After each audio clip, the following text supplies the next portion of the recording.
You're listening to Civic Media.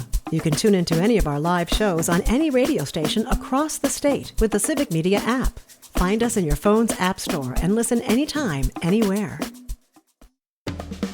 From Washington to Hollywood and right back to Wisconsin. It's Nightlight with Pete Schwaba and Greg Bach. Connecting the dots on the stories shaping our world with smart takes, sharp humor, and plenty of personality. You know, I really expected more professional behavior from you. It's news and culture without the noise. Yeah, I'm on. Here's Pete Schwaba and Greg Bach. Dude.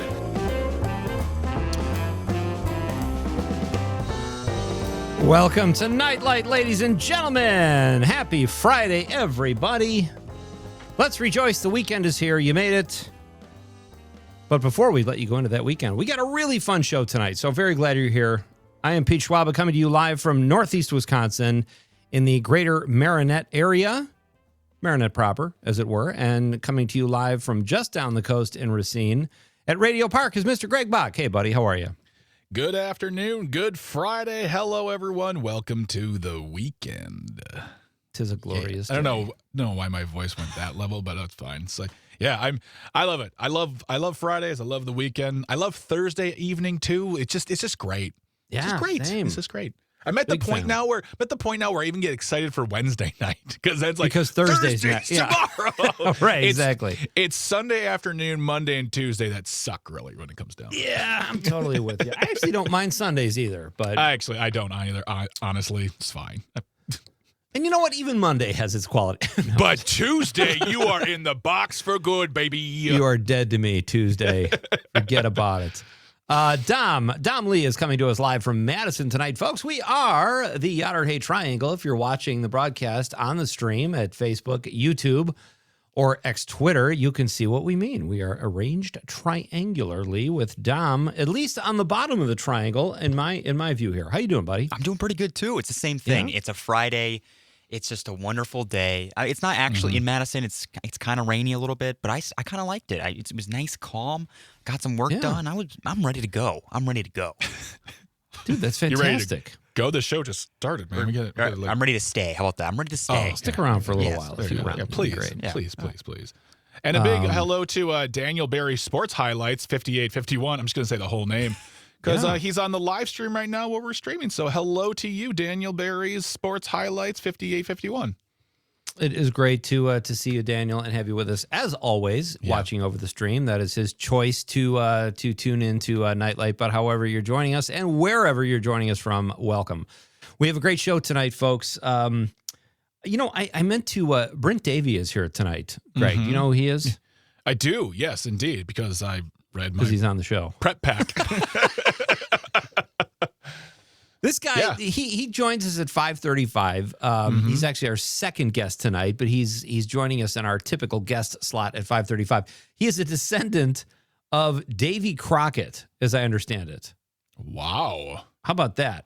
Wow. And he's here to talk to us tonight about movies, and specifically, he has a connection to the Alamo, too, he'll tell us all about, but there are Alamo movie houses. I think you told us a while back that those actually started in New York and not Austin, Texas, or I do. Well, no, I have no idea. Okay. I've only been to one in DC. It was nice. My sister-in-law is a huge fan of them all. She, DC, LA. Now she lives in Atlanta. But yeah, I mean, I've heard nothing but great things about it. But he'll be here talking about his very specific request he has for the company.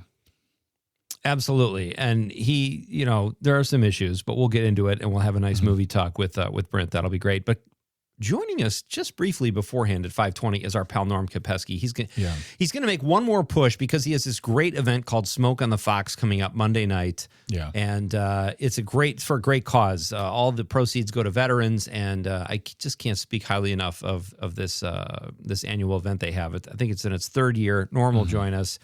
He is also a sponsor of the show, Appleton Cigar. We love when Norm joins us. And then in hour number 2, ladies and gentlemen, we will have, it's Friday, Casual Friday, right? Yes, indeed. Oh, yeah. Friday's here and the week's in the rear view. Whether you're still on the clock or already mentally checked out, Pete and Greg are here for you. So kick back and grab something to snack on. It's Casual Friday with Pete and Greg. Yes, it is. It is definitely Casual Friday because I completely mentally checked out on our Casual Friday music. So, but, better late than never. It is Casual Friday, and that can mean, well, a few things. But specifically, in hour number 2, I get excited about a Dom quiz. Dom is going to give us a quiz tonight in hour number 2. You're all welcome to play along. We've had people play along in the past, and it's so much fun. John Murray, I'm pointing at you, and a few others too.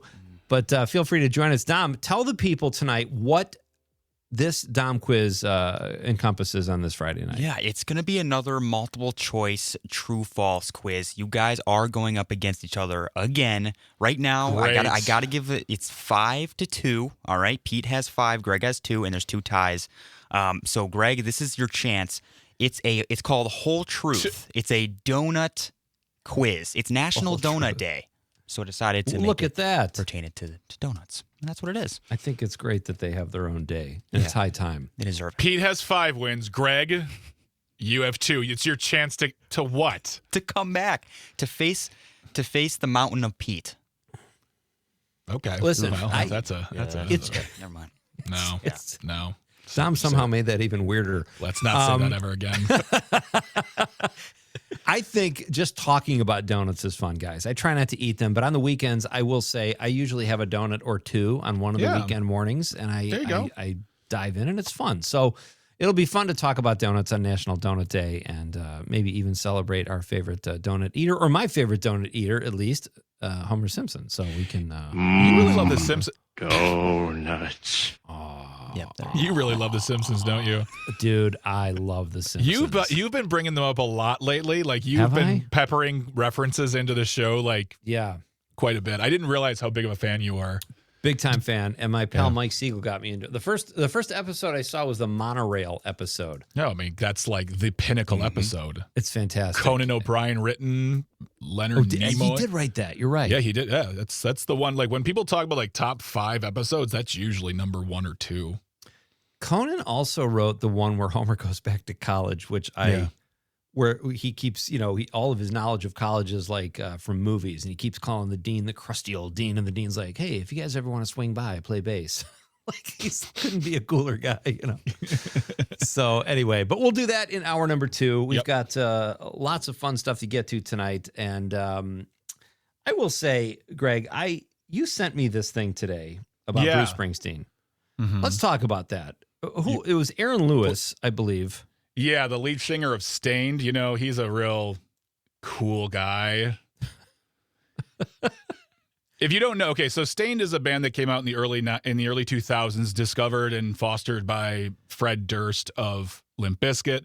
Had a couple of really big hits. It's Been a While is their biggest hit, and he decided to go solo many years ago, and he is now an ultra right-wing singer-songwriter. Like he is unapologetic in his stance politically.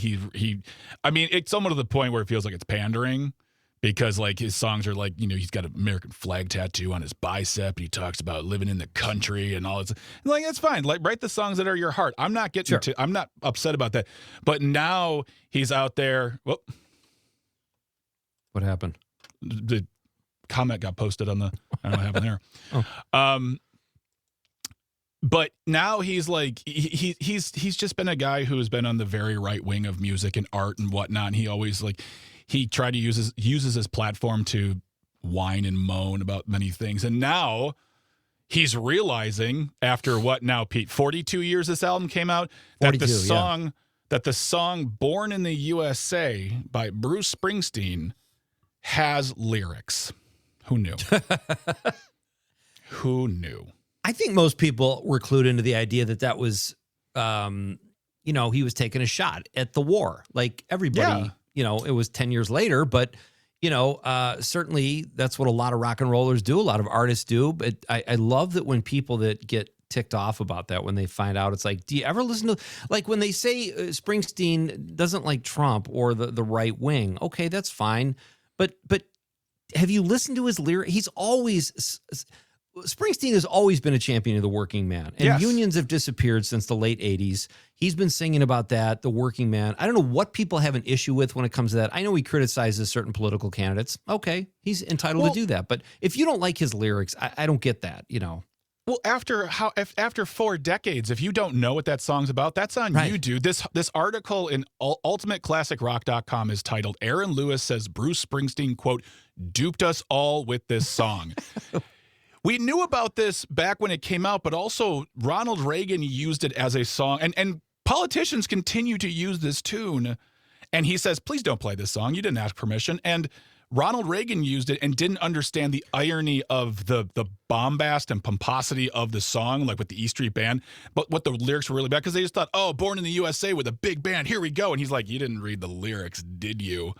And so we're right. I mean, this happens all the time, but the fact that this guy who, are you serious? He duped us? What are this, the 1940s? There's no duping. The lyrics weren't in code. He's a flim-flam, I tell you. He's bamboozled us. He's hornswoggled us all into thinking that he's a man who loves America. Ha! He duped us into me never reading the lyrics. Okay, that's fair. I had a brother at Khe Sanh fighting off the Viet Cong. They're still there. He's all gone. Dude, the lyrics are amazing in that song, too. You don't have to also be a deep poet to understand what he's trying to say. Like... The fact that you don't understand and you don't realize until now, dude, that says more about you and your songwriting. But whatever. It's totally. That one was just, I saw that immediately. I sent it to you. I'm like, you got it. Because I know how much you love Springsteen. I'm like, and it made you laugh. And I knew it would. So, yeah, it gave me a chuckle on the treadmill. Yeah.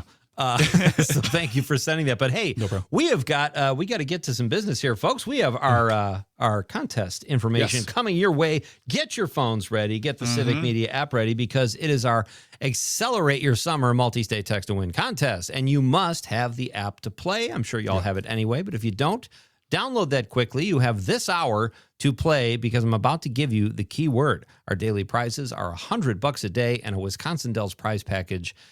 You can't beat that. And then also, just by taking part, you make yourself eligible for the grand prize, which is a $250 grocery card and a $250 gas card. Nice. How do you like that, Dom? I love it, especially Dom, the gas card. I can't. You got the timpani ready? Do we have timpani music? Yes, let's do it. Okay. Let's do it.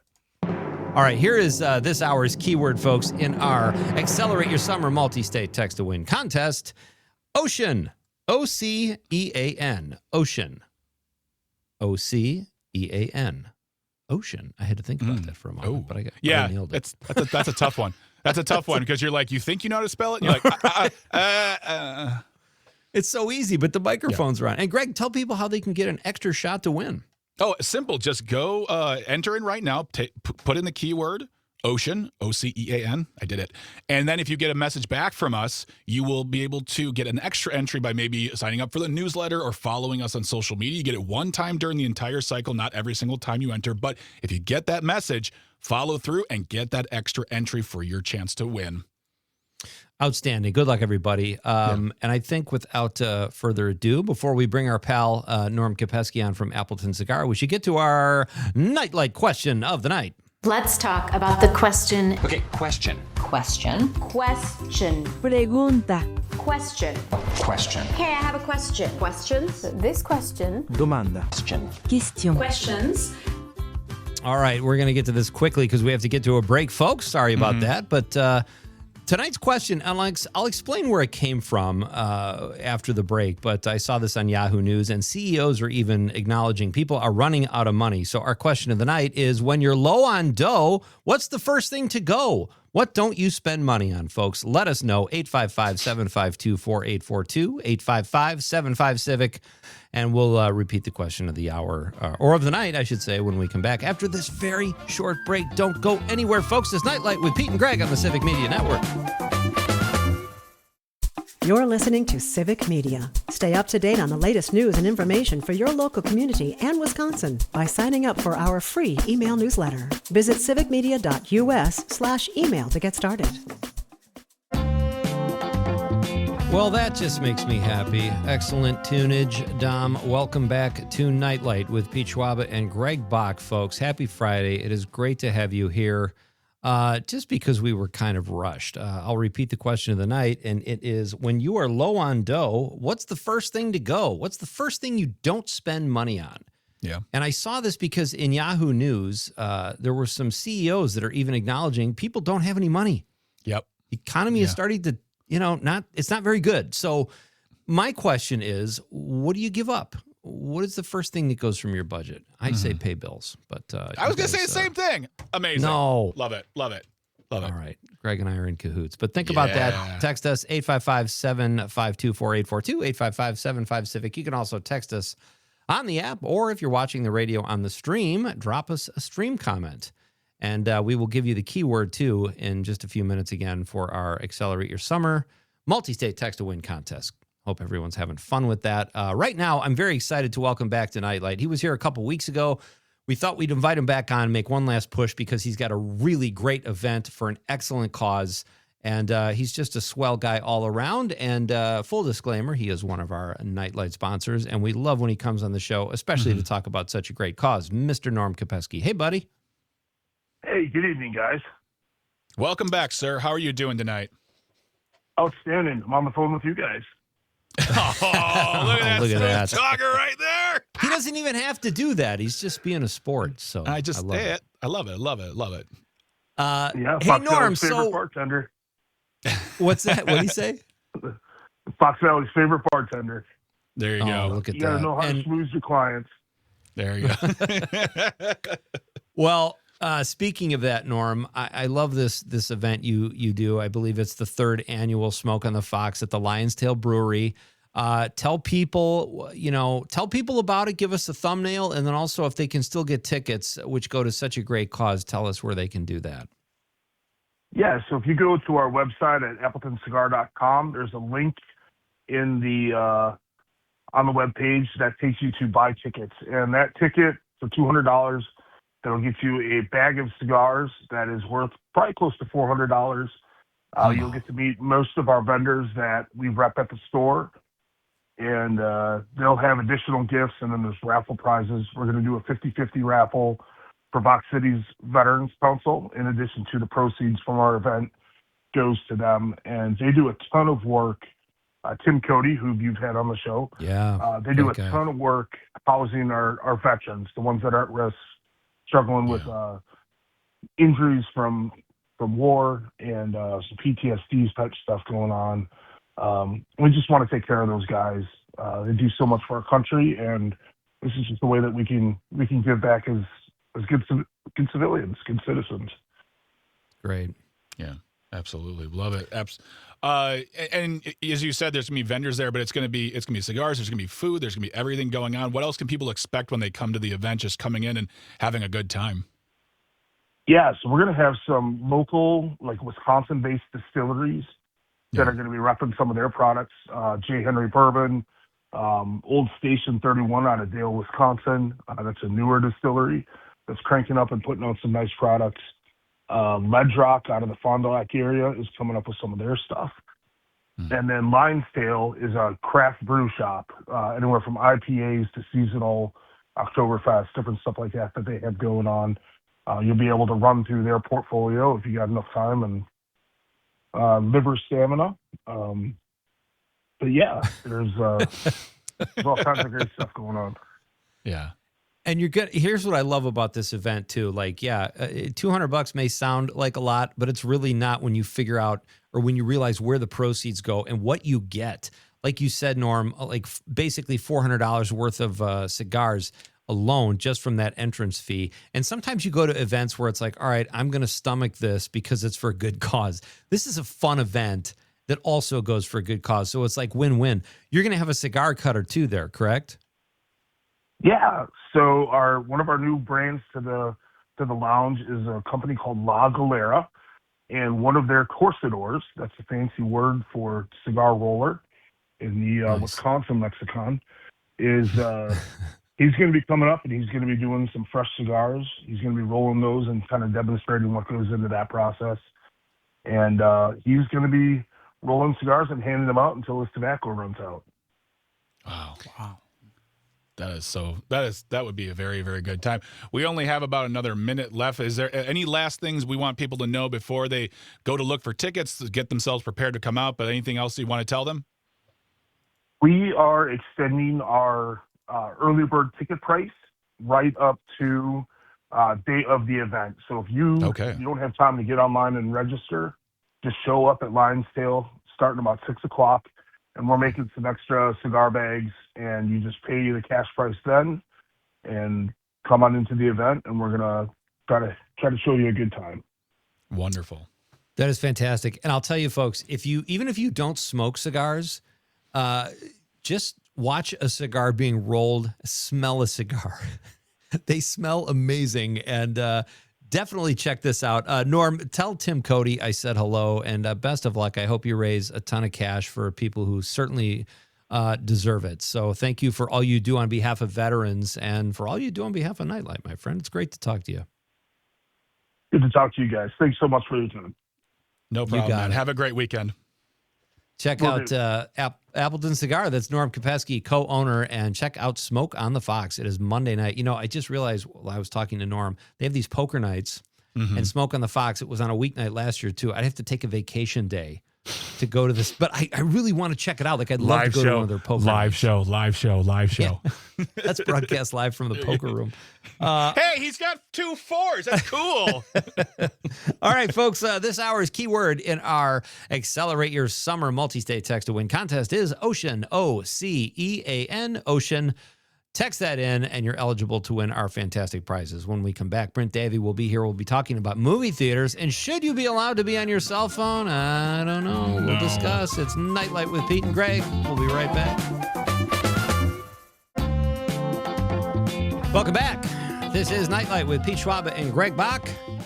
Coming to you live on the Civic Media Network. I am broadcasting from beautiful Northeast Wisconsin in Christmas City, USA, a.k.a. Marinette. And joining me just down the coast of beautiful Lake Michigan is Greg Bach, coming to you live from Radio Park, and Dom Lee holding down the fort at Civic Media headquarters in Madison. We are the Yatter Hay Triangle.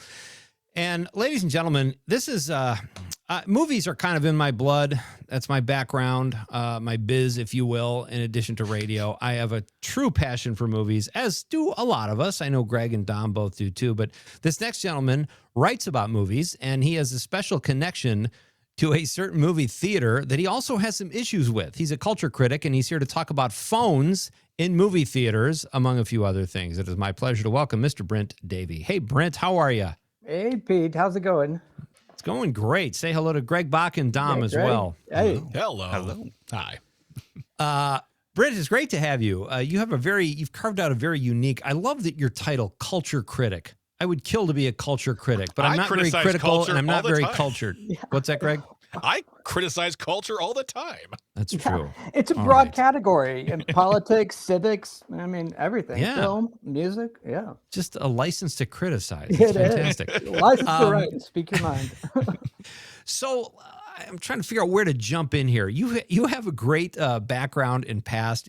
Tell us about, let's start with the Alamo movie houses. These are movie theaters that I believe were the first that you could order food and booze in. I love the concept. I used to go to them when I was working the road, and they're just great. But you kind of have an issue. You started a petition. Tell us what's going on with Alamo. Tell us about your connection to Alamo Theaters and then what you're trying to do. Sure. I've been going to Alamo Drafthouse for probably 10 years, 2 or 3 times a week. Just as a film fan, I've worked on some films and I critique films, and I watch a lot of movies because I love them. They're probably the best thing in the world, like you, Agreed. Pete. And let's see. Well, after the pandemic, all the theaters were having problems. Nobody was going to the theaters till Top Gun, Maverick. Mm-hmm. And that kind of broke the spell. But Alamo Drafthouse cinemas were sort of a legendary, iconic brand in that they were a culture hub. I mean, they tapped into the zeitgeist, and it was really cinephiles and film freaks. I mean, you got cosplay all the time. They had an exceptional loyalty program that almost felt like it was a film club as much as it was a loyalty program, because they would do VIP screenings. I mean, it was a cultural hub. And after the pandemic, Alamo was in bankruptcy and venture capital came in. Altamont Venture Capital saved them from bankruptcy, but they also put in their guy, CEO Michael Kusterman, who just started squeezing all the life out of it. That's what the venture capital guys seem to do. It's like the bottom line. Yeah. Yeah, it's a trend. So they went to mobile ordering. For the longest time, Alamo was no talking, no texting, watch the movie. Mm-hmm. If there's somebody causing a ruckus, whispering, using their phone with the glare, distracting you, they're just out. I mean, it's no questions asked. Usher, it's zero tolerance. And now Alamo has completely 180'd on their brand promise and wants you to order food on your phone during the movie. It's got everybody upset. Terrible. It's just got Elijah Wood is tweeting about it now. Yeah. Oh, wow. Yeah, it's huge. So I started a change.org petition. I am connected to the Alamo, the real one.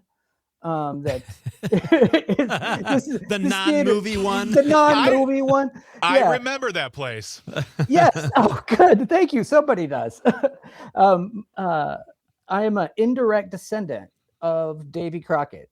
So as a film critic and an indirect descendant of Davy Crockett, when I go to the Alamo, they already know who I am.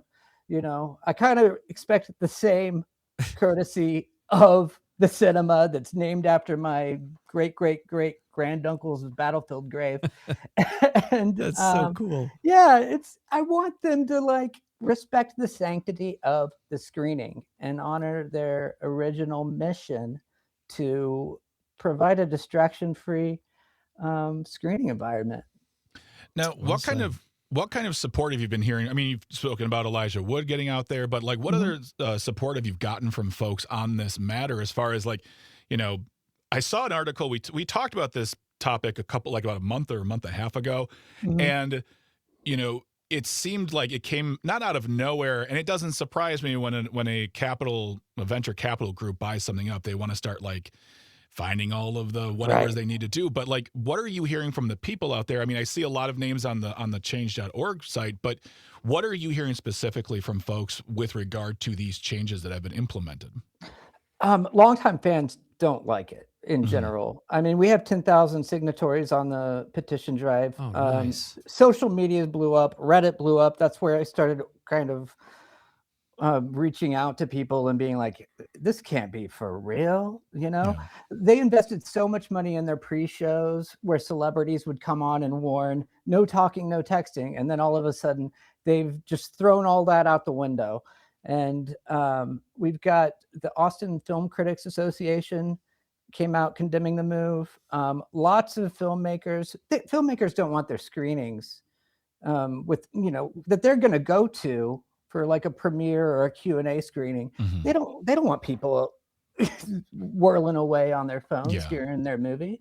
So it's really undermined the brand's value as a cultural hub and a prestige exhibition venue, which is astonishing because Sony recently bought Alamo Drafthouse from Altamont, which came in and saved it. So Altamont is done, but their guy is still the CEO, and Sony looks like it's continuing to degrade the Cinephiles Theater. There's no sign of them really changing course. Every time somebody presses a corporate rep in mainstream journalism, they're just like, oh, we're happy with the move. We're getting lots of positive feedback, but where is it? It's not online. From my underlings. Yes, exactly. Look at all these anonymous comments here on this thing. You don't know who Big Bike Rider 68 is. Yeah. Yeah, exactly. Our guest is Brint Davy. He is a writer and a culture critic. I almost forgot my true love in life is to be a culture critic. He joins us now to talk about his relative, Davy Crockett, and his connection to the Alamo and all kinds of fun stuff. I have to say, Brint, when this all started, not when it started, but when I became hip to the whole, you can buy your ticket ahead of time, like at the Cinerama Dome or these big theaters, and it's a little more, but you don't have to rush to get there. And people that are there are true movie fans. They will pay a little extra not to have kids talking and horsing around or whatever. And you just mentioned this CEO. It's all about the bottom line, but if people stop going, that affects the bottom line too. Where's the disconnect? Could you see this being reversed if your petition is successful? And when will you know the petition is successful? Well, I am not really holding out hope that Sony's going to change course. We're actually just looking for other options at this point while we're making our objection known.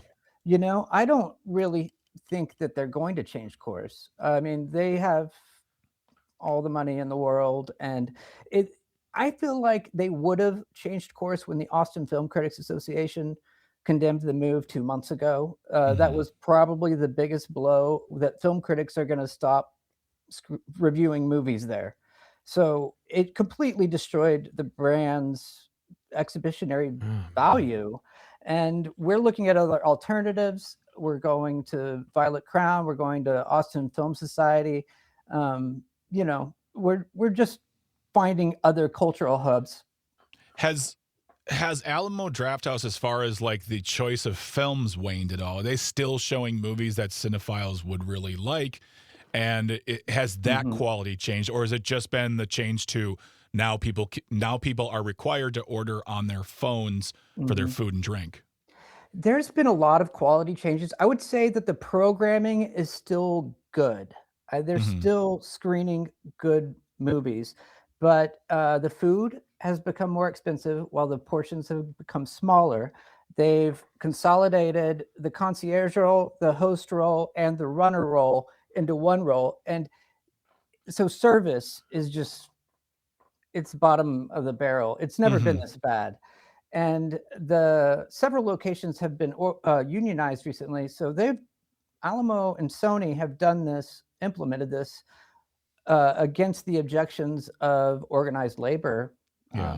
And it's taking jobs. It's making the cinema experience worse. It's damaging the brand. It is the most, I mean, I'm a business guy, like, you know, at my core. And I just think that we're going to study this. It is a boneheaded move from the cinephiles' perspective as much as business. Like, why would you buy this legendary brand and just squeeze all that value out of it and throw it in the trash can? Because that's what venture capitalists do. They squeeze it for its last dollar, and then they pick it apart and they sell it for pieces, or they just close it down. They've gotten everything. I mean, that's their MO. They do this with companies all the time. They buy companies, they consolidate, shrink, fire, make it less and less, and then when they can't get another, you know, it's kind of like from the movie Goodfellas, when they can't get another loan from the bank, when they can't squeeze any more credit, they just sell it for parts and it's gone.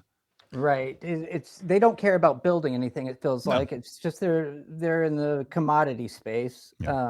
So it doesn't really matter to them. But there are at least 10,000 people that it does matter to. Yeah. And I feel like it's a lot more than that out there. We're losing something special here in Austin. It was a big deal, especially in Austin, the birthplace of Alamo Drafthouse. Yeah, it's too bad. It's kind of like Nike saying the swoosh is too expensive. We're going to do away with the swoosh. Well, then you're just another movie theater. I also read in the article that they dropped the checks at inopportune times, like during the climb. And Greg and I both have stand-up comedy in our backgrounds. The worst time of the show is when the waitress would drop the checks right at your big punchline or your climax. You know. Yeah. Right now, the big problem is you're working on a mobile app, putting in your credit card number in the dark. Like, it's madness. I mean, I don't understand how they did not beta test the user experience, or they did not care, for one. That's what Elijah Wood was complaining about the other day. Well, go ahead, Greg. I was going to say, is this something we can talk about on the other side of the break too, with regard to the lack of forward thinking on this one too, because that part of it just kind of blows my mind. It doesn't make sense. So I have a question for you too, Brent, about an article I read that you wrote about one battle after another. So if we have a couple extra minutes, we'll get into that as well. Just a reminder, folks, our keyword this hour in our Accelerate Your Summer multi-state text-to-win contest is Ocean, OCEAN, OCEAN, Ocean. Text that in only on the app, and you're eligible for $100 cash and a little prize package to the Wisconsin Dells, and playing automatically enrolls you for the grand prize, which is a $250 gas card and a $250 grocery card. All great stuff. So glad you're here, folks. We are talking movies with our pal Brent Davy. We are coming right back. This is Nightlight with Pete Schwaba and Greg Bach on the Civic Media Network. You're listening to Civic Media. Find the latest news, information, and archives of all your favorite shows on the Civic Media website, civicmedia.us. Welcome back. This is Nightlight with Pete Schwaba and Greg Bach. Folks, you have about 8 minutes, if that, to get in the keyword for our Accelerate Your Summer multi-state text to win contest. This hour's keyword is Ocean, O-C-E-A-N. Ocean, text that in on the app and on the app only. And I hope you all win. I wish that were possible, but good luck, everybody. We are talking to our guest, Brint Davy, who is a film critic and a culture critic. He's just a critical guy, but his criticism is well-placed because we're talking about movie theaters that used to go there and they respected movies, and now you get to order food on your cell phones and people have their cell phones out. You can't play the accordion anymore during a movie. It's all going to pot. So Brint is here, and I'm going to throw to my pal Greg because I have an off-topic question for Brint. Not really off-topic, but I know Greg wants to follow up with what we're talking about here. Well, one of the concerns about the Alamo Drafthouse essentially making you order on your phone is that I know that the CEO said something to the effect of, well, people are doing it anyways. This is the world we live in. People are on their phone, so it's not that big of a change and people are getting used to it. But really, when it comes down to it, it's not so much, it's not even, I can't remember if it was you or somebody in the article we read, that it's not so much even about the ordering. It's the fact that when folks have to go back on their phone to do something, then they start checking notifications, and it doesn't become about the actual experience of whether you're paying or not. It's about, oh, I've got an email here, I've got a text message, and then all of a sudden they're on their phone for a few minutes and it strays off and it becomes a distraction. What is the response from folks like yourself when the CEO says, well, it's just a part of life and that's who we are, so kind of deal with it? Well, the phone-free environment of a screening is magical these days, because where else can you go where you just have an awesome excuse to tune out, suspend disbelief, like have this intense relationship with one screen and not three for an hour and a half to 2.5 hours to 3 maybe. And just like really, really tune out the entire world.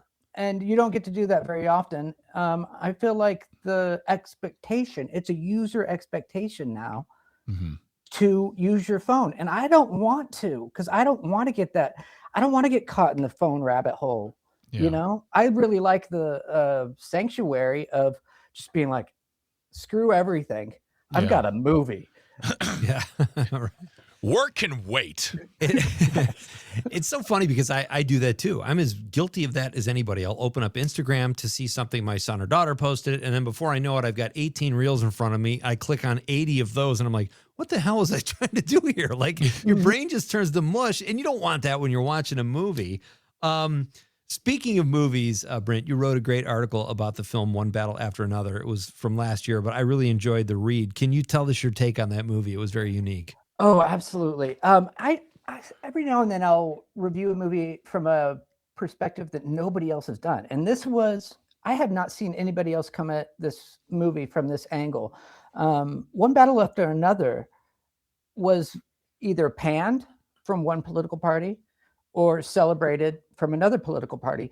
And I tried to my best to objectively review it from what's happening on the screen and in the script and cinematically, artistically, knowing how Paul Thomas Anderson's awesomely complex mind works. I don't think he came at it from a political position, really. I feel like it was a satire on our current times and the extreme bipolarization of both sides, because on one side, in One Battle After Another, you've got a paramilitant, lawless army that's half stoner comedy. They're all stoners. They're kinky. They're crazy. They're murderous. They're bank robbers. They're not likable. They're certainly not heroes. And on the other side, you've got the worst villain since Kubrick's General Ripper. I mean, he's a madman. He's willing to kill his own daughter, like, to prove that he's not racist. Like, it's insane stuff. It is absolutely ludicrous political satire, but it's cinematically beautiful. And in the middle of it, you've got this buddy comedy with Sensei. And oh my God, it's just, there's so much depth in this film. I'm wild about it. And I do believe it was best picture.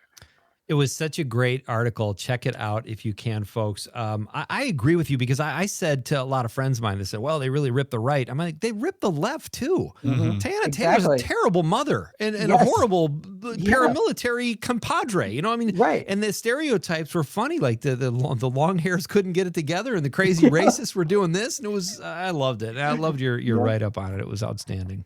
Thank you. I truly enjoy when neither side can understand, be self-referential or effacing, and they don't understand the irony. They're like, check out what they did. Like, they did to both of you. They really did it to both of you. And the fact that you don't know that, that's bad. Right. Yeah, great stuff. Well, hey, listen, this was really fun, Brent. Thank you for being here tonight, and I wish you luck with your petition. I hope you can save movie theaters. Go ahead. We got a text. We got a message on the live stream right here. Noble, we'll call them Noble, says, we need more Brints in the world. There you go. There's only one. That's a pretty unique name. Thank you for the text, Noble, and we agree. Thank you so much, Brent. Keep up the great work, and please come back sometime. Will do. Thank you. Okay. That's Brent Davy, folks. Check out his work. Just Google him. He's the only Brent that's probably going to come up on Google, and he does great work, and he writes about a wide array of things. He's a culture critic, Greg. That's right. That's right. First of his kind. First in his name. First of his name. That's right. All right. When we come back, folks, in hour number 2, Dom is going to give us a donut quiz. Oh, man. Oh, yeah. You thought the conversation was deep in hour 1. Wait till hour 2 starts. And then we're going to read some of your texts. And real quick, you got less than a minute. Ocean, Ocean. Ocean, text that in on the app. And our question of the night is, when you're low on dough, what is the first to go? What don't you buy? So answer the question of the night. We'll read those after the news. We are coming right back. It's Nightlight with Pete Schwaba and Greg Bach on the Civic Media Network.